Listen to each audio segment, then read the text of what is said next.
अस्सलाम वालेकुम दोस्तों, आज की ये कहानी शुरू करने से पहले अगर आपने मेरा ये चैनल सब्सक्राइब नहीं किया है तो उसे सब्सक्राइब कर लें और बेल आइकन को क्लिक करके ऑल नोटिफिकेशन को ऑन कर लें ताकि आने वाली तमाम नई वीडियोस आपको मिल सकें। चलते हैं कहानी की तरफ। हमारे माली हालात कुछ ज्यादा ठीक न थे, तभी वालिदैन चाहते थे कि मेरे दोनों भाई पढ़ लें और मैं मैट्रिक के बाद घर बैठ जाऊं।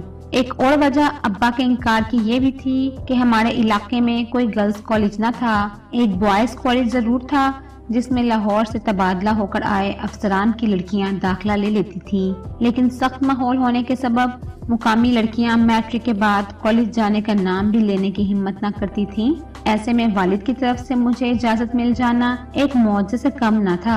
मैंने जब कॉलेज में दाखिले की जिद की, सबसे पहले दोनों भाइयों ने मेरे खिलाफ इल्मे बगावत बुलंद कर दिया। उन्होंने कहा, अगर शमाइला ने कॉलेज में दाखिला लिया तो हम पढ़ाई छोड़ देंगे। हमें ये हरगिज गवारा नहीं कि वो लड़कों के साथ पढ़े। वालिद साहब स्कूल मास्टर थे और उनको उनके हेड मास्टर साहब ने कायल किया कि बेटी को जरूर कॉलेज भेजना। आज न कल मेरे इलाके में लड़कियों का कॉलेज जरूर बनाया जाएगा। इसमें पढ़ाने वाली आला तालीम याफ्ता खवातीन कहाँ से आएंगी? ये तो वो बच्चियाँ होंगी जो आज पढ़ेंगी तो कल को लेक्चरार बनेंगी, डॉक्टर बनकर इलाके की खिदमत करेंगी। वालिद साहब की समझ में बात आ गई कि आगे वक्त बहुत तेज रफ्तार हो जाएगा। हमारे बच्चे जमाने से कदम न मिला सकेंगे तो पीछे रह जाएंगे। उन्होंने बेटों को समझाया, तुमको बहन के कॉलेज में दाखिले लेने से ऐसी ही गैरत आ रही है तो बेशक कॉलेज छोड़ दो, लेकिन मेरी शमाइला ज़हीन है और देख लेना कि पढ़ लिख कर खानदान का नाम रोशन करेगी। भाइयों ने देखा कि अब्बा किसी और नहज से सोचने लगे हैं। उन्होंने बोरिया बिस्तरा बांधा और नजदीकी शहर पढ़ने चले गए। क्योंकि वहाँ हमारे नाना मामू और खालाओं के घर थे, लिहाजा मुल्तान शहर भी अजनबी न था और हमारे इलाके से सिर्फ 60-70 मील दूर था। वालिद साहब ने इन्हें जाने दिया और मुझे कॉलेज में दाखिला लेने की इजाजत दे दी। मैं जानती थी कि ये सब कलसूम की वजह से हुआ है, जो हेड मास्टर साहब की बेटी थी और मेरे साथ पढ़ती थी। वही तो एक सबसे करीबी और प्यारी दोस्त थी और हम अपना हर दुख सुख एक दूसरे से बिला झिझक कह दिया करते थे। जब वालिद साहब की तरफ से इनकार हुआ और मैं मायूस हो गई तो मैंने कलसूम से कहा कि मैं आगे ना पढ़ सकूंगी। अब्बा ने मना कर दिया है और दोनों भाई तो धमकी दे रहे हैं कि अगर मैंने दाखिला लिया तो वो घर छोड़कर चले जाएंगे। उन्हें किसी तरह ये गवारा नहीं कि हम सब एक कॉलेज में हों। तुम जरूर कॉलेज में दाखिला लोगी। अगर तुमने दाखिला ना लिया तो मैं भी नहीं जाऊंगी। आज ही बाबा से कहती हूँ, वो तुम्हारे अब्बा से बात करेंगे। कलसूम ने सही कहा था। उसने मेरा केस लड़ा, अपने वालिद को वकील बनाया। हमारी जीत हो गई क्योंकि हेड मास्टर साहब वालिद के मोहसिन थे। उन्हीं की कोशिशों में मेरी वालिद को नौकरी मिली थी और दोनों बचपन के दोस्त भी थे। हेड मास्टर साहब की बात को वो कभी टाल नहीं सकते थे। मैं बहुत खुश थी। पहले रोज ही से मैं और कलसूम इकट्ठे कॉलेज जाने लगे। कॉलेज घर से कुछ फासले पर था, लेकिन हम पैदल ही जाते थे। ये हमारे कॉलेज का चौथा दिन था जब एक नौजवान को अपने पीछे आते देखा। उफ मेरे खुदा, सोचा कि अचानक क्या मुसीबत नाजिल हो गई। इतनी मुश्किल से तो इजाजत मिली थी, शायद इसीलिए अब्बा मना कर रहे थे। भाई मुखालफत करते थे। उन्हें मालूम था इस इलाके में कॉलेज जाने वाली लड़कियां ऐसे लड़कों के लिए अजूबा होती हैं कि जिन लड़कों का कोई और काम नहीं होता वो तालिबात का ताकुब करने लगते हैं। इसमें लड़कियों को क्या कसूर, लेकिन सजा उन्हीं को मिलती है और उनको घर बिठा दिया जाता है। शायद शहरी लड़कियों को ऐसे मसाइल दरपेश ना हो, लेकिन हम देहात की बासी लड़कियां तो पुरानी रवायात के हाथों बस मर मर कर जीती हैं। हमारा इलाका तो एक बस्ती जैसा था, सभी एक दूसरे को जानते थे। न जाने ये कौन शख्स था जो हमारे पीछा कर रहा था, फिर हमें गुमान हुआ था कि हमारा ताकुब कर रहा है। कुछ देर बर्दाश्त किया, सोचा अगर आज पहले दिन इसे ना रोका टोका तो रोज ये तेरा वतीरा अपनाएगा। हमारी बदनामी मुफ्त में होगी, तालीम से तो जाएंगे ही, कहीं के ना रहेंगे। तब अब्बा और भाइयों को क्या जवाब देंगे। चलते चलते ठहर गई और अपने पीछे चलते आने वाले नौजवान को खूब सुना दी कि तुम्हें हया नहीं आती, आवारा इंसान, लड़कियों का पीछा करते हो। उसने खामोशी से हमारी लान तान सुन ली और बगैर कुछ कहे चला गया और फिर कभी नजर न आया। मैंने भी शुक्र किया कि जान छूटी। कुछ दिनों बाद अचानक एक रोज ये ख्याल आया کہ ہو سکتا ہے وہ ویسے ہی اپنی راہ آ رہا ہو اور ہمارا پیچھا کرنے کی غرض نہ ہو۔ کچھ لوگ اپنے آپ میں بھی مگن ہوتے ہیں۔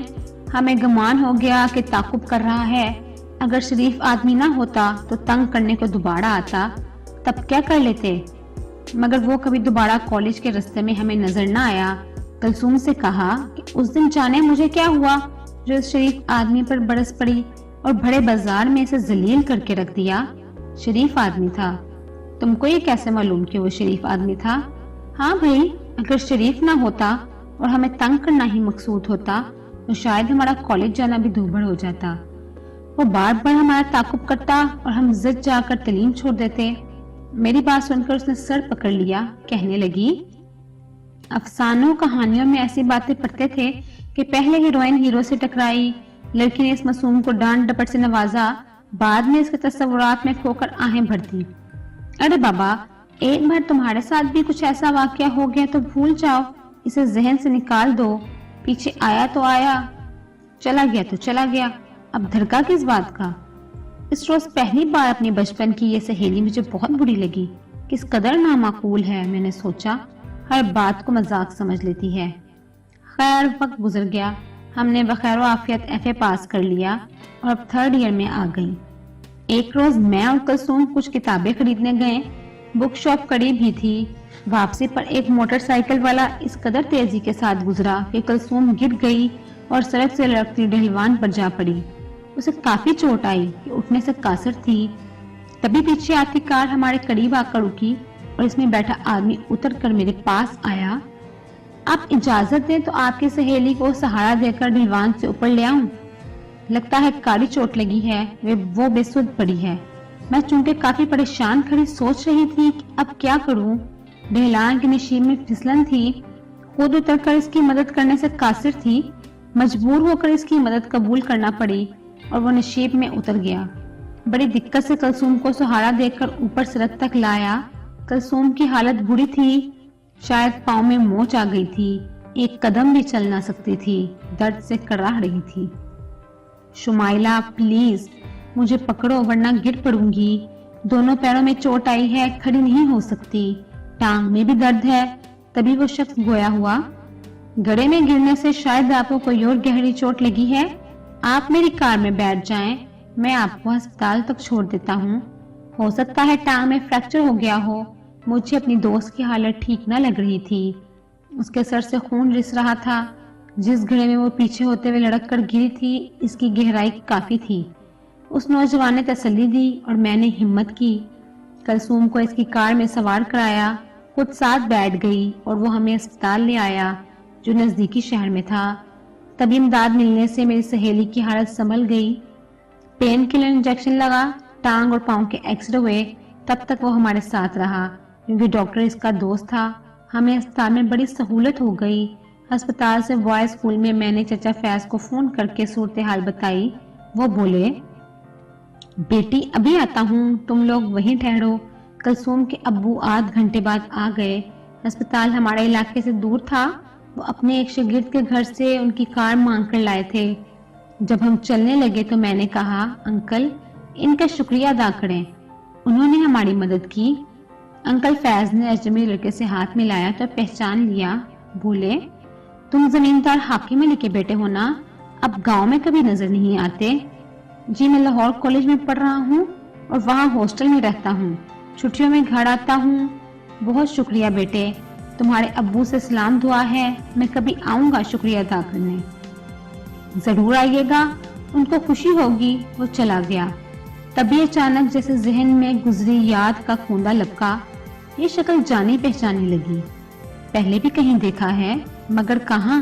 ذہن پر زور دیا، یہ وہی تھا جو ایک روز ہمارے پیچھے چل رہا تھا اور میں نے بڑے بازار میں اسے ذلیل کیا تھا، ہمارے تعاقب میں آنے والا۔ دوسرے روز کلثوم کی یاد کو اس کے گھر گئی تو بتایا کہ کل جس نے ہماری مدد کی تھی، جانتی ہو وہ کون تھا؟ وہی تعاقب والا۔ ارے نہیں، وہ تو کب کا غائب ہو گیا، کبھی دوبارہ نظر نہیں آیا۔ ہاں بھائی وہی تھا، بالکل وہی۔ میں نے ذہن کے پردے پر خوب زور دیا ہے، اور وہ دوبارہ نظر بھی کیسے آتا؟ وہ تو لاہور میں پڑھتا ہے، انجینئرنگ کر رہا ہے۔ جانتی ہو کس کا بیٹا ہے؟ गांव के पास जो साहबजाद ने अपनी अराजी फरोख्त की थी वो इनके वालिद हाकिम अली साहब ने खरीदी। उस वक्त वालिद साहब भी इस खरीदर फरोख्त में गवाह थे।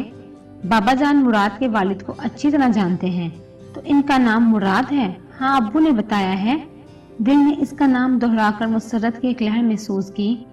शमाइला, कितना खूबसूरत है वो। ए काश। और उसने जुमला अधूरा छोड़ दिया। मैंने उसकी बात सुनी अनसुनी कर दी। ये मौजू मजीद छेड़ना चाहती थी। जाने क्यों मेरा दिल कलसूम से आज पहली बार राजदारी बरत रहा था। वही हुआ जिसका धड़का हर नौजवान दिल को होता है।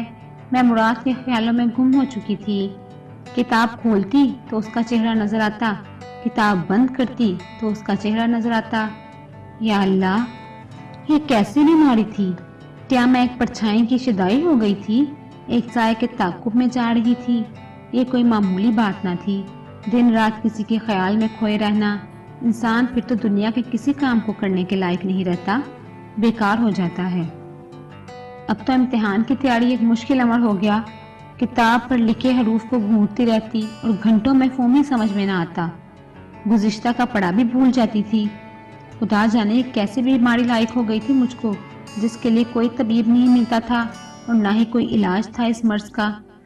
सालाना पेपर्स हो गए, रिजल्ट निकला। कलसूम पास और मैं फेल हो गई थी।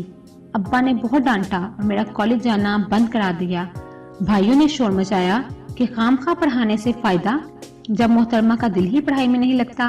मेरा किस कदर नुकसान हुआ बता नहीं सकती, लेकिन मुझे इस खिसारे का एहसास भी न था कि किसी और दुनिया में रहने बसने लगी थी, और वो थी मुराद के साथ तसव्वुरात की दुनिया। एक दिन कलसूम आई, बहुत अफसरदा थी। कहने लगी, अब्बू मेरी शादी कर रहे हैं। देखो तो शमाइला, इनको क्या हो गया है। वो जो जमाने भर को समझाते हैं कि अपनी लड़कियों को पढ़ाओ, ग्रेजुएशन भी मुकम्मल नहीं करने दे रहे और शादी की तारीख रख दी है। कहते हैं लड़का बहुत अच्छा है, उसकी तालीम मुकम्मल हो गई है और बैरून मुल्क जा रहा है, इसलिए शादी करके जाना चाहता है ताकि बीवी को ले जाने में आसानी हो। पढ़ाई के बारे में क्या कहते हैं? बाद में हो जाएगी, पहले शादी जरूरी है। बहुत अच्छा रिश्ता मिला है, ऐसे रिश्ते नहीं मिलते। किससे कर रहे हैं तुम्हारी शादी? इस सवाल पर झिंझला कर बोली, मुझे नहीं खबर। किसने नहीं बताया किससे कर रहे हैं, और जिससे भी कर रहे हैं मैंने उसे देखा थोड़ी है। या अल्लाह, ये क्या मम्मा है? क्या चचा का दिमाग पलट गया है, या फिर उन पर किसने जादू कर दिया है? हाँ, वाकई जादू कर दिया था उन पर। जमींदार हाकिम अली ने, जिनको बेटे की खुशी हर हाल में अजीज थी, और वो अपने साहबजादे मुराद का रिश्ता मांग लिया था। सर में घी पर जाने से सर नहीं जलता, कड़वे तेल की मालिश से जलता है, और ये रिश्ता तो घी शक्कर जैसा था। हेड मास्टर साहब इतने अच्छे रिश्ते को क्यों गवाते भला, जबकि इनकी बेटी शादी के बाद कनाडा जा रही थी, और वो भी इतने अमीर कबीर घराने की बहू बनकर। मुराद ने इसी रोज उसको पसंद कर लिया था जब उसे अफ्तादा घरे से निकाला था। वाकई कलसूम थी भी खूबसूरत, नर्म और नाजुक, होशमाइल। वो क्यों ना उसे पसंद करता। वालिदैन पर दबाव डाला कि हेड मास्टर की लड़की से शादी करनी है। हाकिम अली साहब ने मान लिया, क्योंकि कलसूम के वालिद की नेक नामी और अच्छी शोहरत तो सारे इलाके में मशहूर थी। इनको समधी बनाने में इन्हें आर न था। बेशक माली एतबार से इनके हम पल्लाना थे, लेकिन जमाने में इज्जतदार और ईमानदार तो थे। जानदारी की धूम थी इनकी। जिस रोज कलसूम दुल्हन बनी बैठी थी, मैं सच सवर कर अच्छे कपड़े जेब तन करके इसकी रुखसती में गई। क्यों ना जाती, आखिर वो मेरी बचपन की दोस्त, मेरी सबसे प्यारी सहेली थी।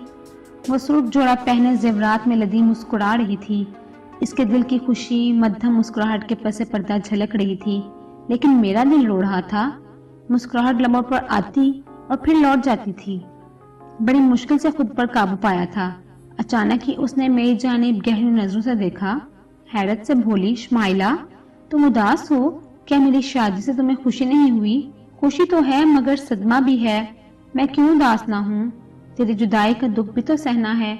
जानती हो कि तुम्हारे सिवा मेरा कोई साथी, कोई और दोस्त, कोई और सहेली नहीं। तेरे बाद किस कदर तन्हा हो जाऊंगी, कैसे गुजरेगी तेरे बगैर।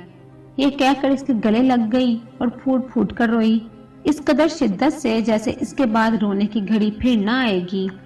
वो तसल्ली दे रही थी, मुझे प्यार कर रही थी, लेकिन मेरे आंसू थे कि थमने का नाम ही न लेते थे। دل آج کیوں اداس تھا؟ کیا کلثوم سے بچھڑ جانے کی وجہ سے؟ نہیں، سہیلیوں نے تو بچھڑنا ہوتا ہے ایک دن، ایسے میں دلہن ضرور ہوتی ہے، مگر سہیلی تو اسے تسلی دیتی ہے۔ یہاں یہ معاملہ ہرگز نہ تھا، مجھے کلثوم سے بچھڑنے کا دکھ نہ تھا، میرے رونے کی وجہ تو کچھ اور ہی تھی۔ میرے خوابوں کا شہزادہ مراد آج کسی اور کا ہونے جا رہا تھا، وہ جو دن رات صبح شام ہر لمحہ ہر پل میرے ساتھ رہتا تھا، میرے خیالوں میں مہکتے پھولوں کی طرح، میرے خوابوں میں چمکتے چاند کی مانند، وہ میرے روح کی تازگی اور میرے دل کا سنگھار، میری تو زندگی تھا، دن رات جس کے لیے دعا کیا کرتی تھی، ایک بار اسے مجھ سے ملا دے۔ اے میرے رب، بس ایک بار اسے روبرو ہو کر دیکھ لوں، اس سے بات کر لوں۔ دعا کس روپ میں قبول ہوئی؟ وہ روبرو آیا بھی تو دلہا کے روپ میں، لیکن یہ میرا نہیں، کسی اور کا دلہا بن کر آیا تھا، میری جان سے پیاری دوست کلثوم کا، اور میں شادی کی رسومات دیکھنے سے پہلے ہی طبیعت کی خرابی کا بہانہ کر کے گھر آ گئی۔ آپ کیسے دیکھ سکتی تھی وہ منظر جس نے تلوار بن کر میرے خوابوں کی سرزمین کو، میرے ارمانوں کو لہو لہو کر دیا تھا۔